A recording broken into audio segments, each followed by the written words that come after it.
तुझ्या स्वप्नांचा आभाळ मला देऊच नको, नकोच ते तुझा आभाळ घेऊन मी तरी काय करू. माझं स्फोट मला जड झालंय, सांग ना तुझं पोट कुठून भरू. माझं स्फोट मला जड झालंय, सांग ना तुझं पोट कुठून भरू.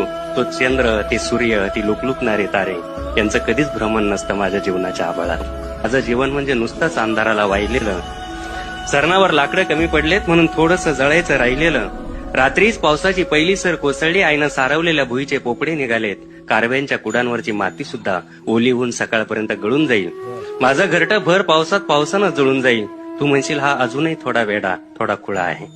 तू म्हणशील हा अजूनही थोडा वेडा थोडा खुळा आहे. पावसानं कुठं घर जळतात का?